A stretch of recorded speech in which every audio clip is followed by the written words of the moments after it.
Bonjour. Ouais, habituellement, juste après, je rajoute j'espère que vous allez bien. Mais je dois avouer qu'en ce moment, j'ai pas vraiment envie de vous poser cette question. Pourquoi? Parce que je connais la réponse. Il suffit juste de sortir dehors pour sentir la tension. Sentir cette tension qu'il y a entre les différents individus. Sentir cette tension qui règne et qui est amenée par le confinement. Parce que oui, la problématique, c'est qu'on a été de nouveau confiné. En quoi le fait d'être confiné est un problème? Personnellement, je pense que c'est dû au fait que quand on est confiné, on se retrouve coupé les uns des autres. On se retrouve isolé. Et fondamentalement, l'homme n'a pas été créé pour être isolé. L'homme, naturellement, n'est pas un être solitaire, c'est un être social. Et d'ailleurs, la parole de Dieu l'affirme par deux fois. La première fois, c'est dans l'Ancien Testament, au moment où Adam se promène tout seul dans le jardin d'Éden et qu'il commence à s'ennuyer. Bah oui, il avait personne pour jouer avec lui, du coup, il s'ennuie quoi. Et même là, Dieu va constater que c'est pas bon que l'homme reste seul. Le deuxième moment fort, il est dans le Nouveau Testament. C'est un moment où Jésus en fait va prendre deux commandements et va les faire fusionner pour n'en tirer plus qu'un. Et il va dire, tu aimeras ton Dieu de tout ton cœur, de toute ta force, de tout ton être, de toute ton âme, et ton prochain comme toi-même.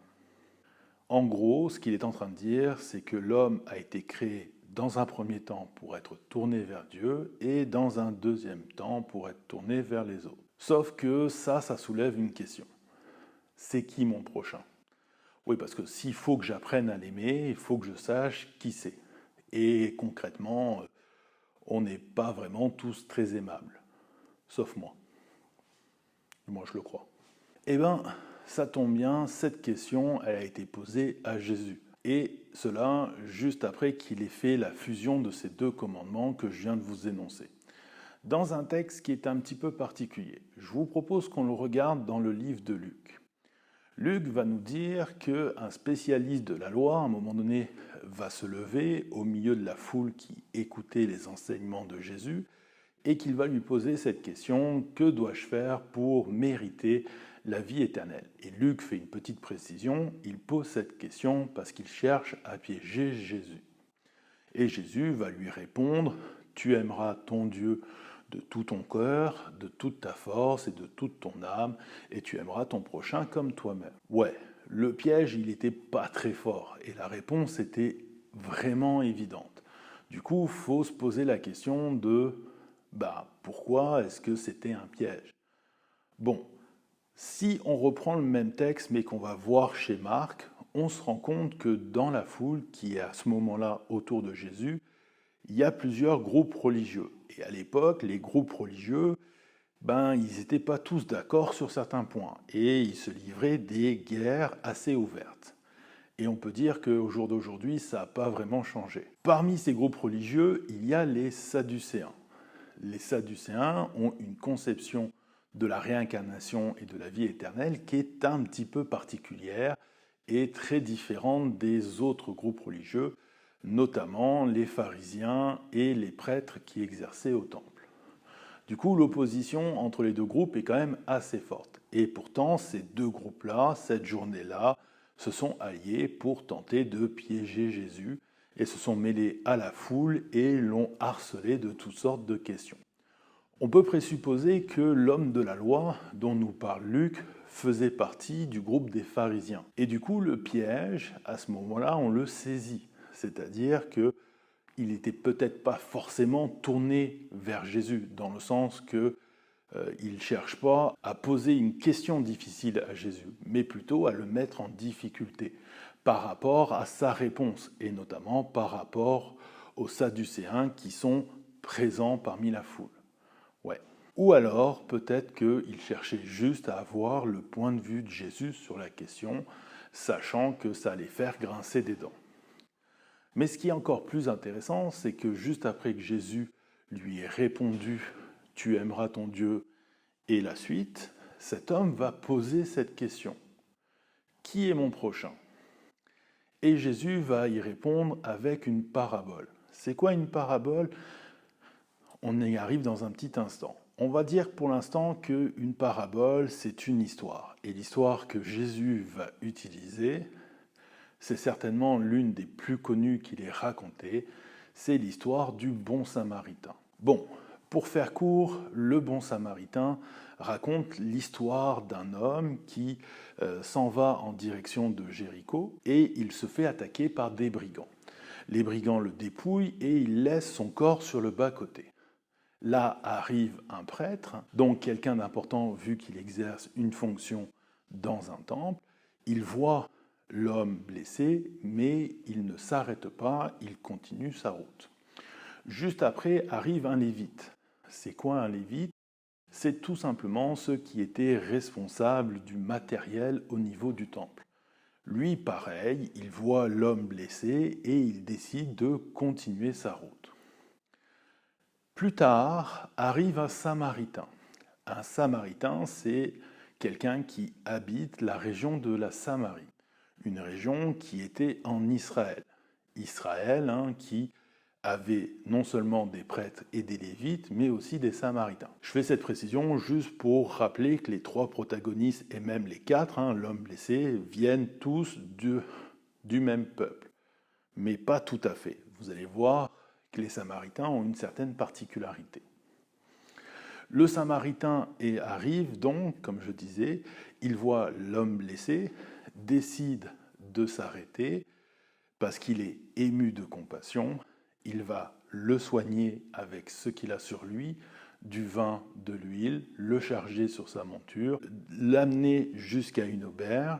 Là, il va payer pour que l'aubergiste continue à prendre soin de lui et va s'en aller en précisant qu'il repassera prendre des nouvelles de l'homme. Et Jésus termine son histoire comme ça. Ce qui est intéressant avec cette histoire, c'est que très souvent, quand on l'utilise et qu'on la rattache au mot prochain, c'est pour expliquer que le Samaritain a pris soin de son prochain parce que justement il s'est arrêté, il s'en est occupé.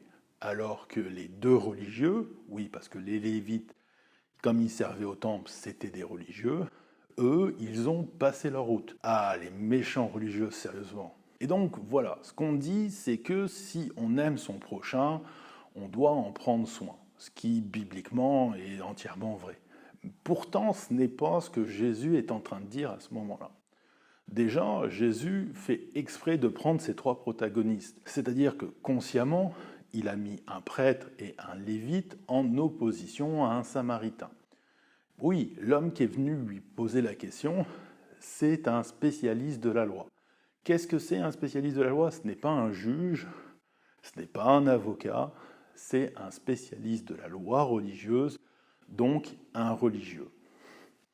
Ceux qui étaient au-dessus des spécialistes de la loi, c'étaient les prêtres, et ceux qui étaient avec les prêtres, c'étaient les lévites. Ce que Jésus est en train de dire, c'est voici comment s'est comporté deux personnes que toi tu considères. Bon, c'est une histoire. Mais concrètement, quand nous on dit « Ah, c'est les vilains parce qu'ils ne se sont pas arrêtés », ben pour l'homme de l'époque, ça peut s'expliquer. Oui, parce que les bandits de grand chemin, ils avaient des stratégies. Et si vous étudiez ces stratégies, ça peut être louche, quand même, ben vous allez vous rendre compte que l'une des techniques est celle que moi je qualifie de la technique du sniper. C'est quoi la technique du sniper? Ben, quand vous regardez un film hollywoodien et qu'il y a un sniper, il y a toujours une scène à un moment donné où il va tirer sur un des soldats du camp adverse juste pour le blesser et attendre que ses collègues viennent l'aider pour pouvoir leur tirer dessus. Et ben, les bandits des grands chemins à l'époque faisaient à peu près la même chose. Ça arrivait qu'ils détroussent un homme, le laissent sur le bord du chemin et attendre que quelqu'un d'autre s'arrête pour pouvoir lui tomber dessus et le dépouiller à son tour. Ouais, c'était pas très sympathique. De toute façon, de base, c'est des bandits des grands chemins, donc ils sont pas vraiment là pour être sympas. Du coup, on peut comprendre pourquoi le prêtre et le lévite ne se sont pas arrêtés. Mais ça va quand même poser un problème dans l'histoire. Parce que, justement, l'idée, c'est que il faut apprendre à aimer son prochain. Le Samaritain, lui, il va s'arrêter. Et le fait que Jésus ait choisi un personnage qui venait de Samarie, c'est assez particulier. Pourquoi? Les Samaritains, c'était des Israélites qui étaient très peu considérés par les autres, parce que il y avait des histoires avec la Samarie, c'est un peu comme des guerres de région, en un petit peu plus fort. En fait, à un moment donné, les habitants de Samarie ont décidé de se mélanger avec d'autres peuples. Et ça, pour les autres Israélites, c'était vraiment un péché de très haut niveau. Du coup, les Samaritains étaient méprisés. L'un des surnoms que les Israélites utilisaient assez fréquemment pour les qualifier, c'était de les traiter de chiens. Oui, c'était pas le qualificatif le plus sympa. Du coup, Jésus prend ce Samaritain, cet être qui n'est pas considéré, et il va le placer dans la position du héros de son histoire. Bon, ce qu'il faut comprendre, surtout, c'est que à la base, une parabole, c'est pas juste une histoire. Non, c'est bien plus que ça. Une parabole, à l'époque, c'était une stratégie de joute verbale. C'est-à-dire qu'à l'époque, quand deux grands penseurs s'affrontaient, ils utilisaient des histoires morales justement pour s'envoyer des arguments à la figure. C'est-à-dire qu'au jour d'aujourd'hui, on a les débats télévisés, on a les battles de rap, les concours de Twitter. À l'époque, ils avaient les paraboles. Et Jésus était un très très bon jouteur. Oui, il était tellement bon que généralement, quand il utilisait une parabole, le camp adverse ne savait pas trop quoi répondre. Et la plupart du temps, ils étaient même désarmés. C'est d'ailleurs le cas ici. L'homme va se retrouver désarmé puisque, à la fin de l'histoire, il va lui poser cette question: dis-moi, d'après toi, qui a été le prochain pour cet homme? Et là, devant Jésus, l'homme est obligé de répondre: le Samaritain.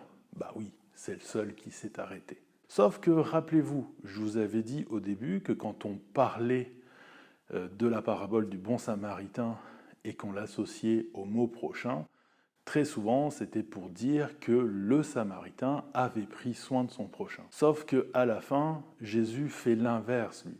Ce qu'il est en train de dire, c'est que le prochain de celui qui est blessé, c'est celui qui a pris soin de lui. Et ça permet de revoir les choses en perspective. En conclusion, ce que je vous dirais par rapport à ce que Jésus a affirmé, c'est que vous devez apprendre à trouver votre prochain. Cette personne qui, en ce moment, va pouvoir vous aider à aller beaucoup mieux. Alors, ce n'est pas toujours évident, ce n'est pas simple, mais il existe des organismes comme le mien, et si vous voulez, vous pouvez me contacter. Moi, j'ai fondé une entreprise qui s'appelle Botéo et qui offre justement des entretiens de relations d'aide dans lequel l'objectif est de vous aider à trouver la solution à vos problèmes. Donc non, refusez de rester seul, refusez l'isolement et trouvez-vous un prochain qui peut vous aider. Et si tout va bien, essayez tout simplement d'être le prochain de quelqu'un d'autre. Allez, on se retrouve pour une prochaine vidéo. En attendant, je vous souhaite bonne continuité.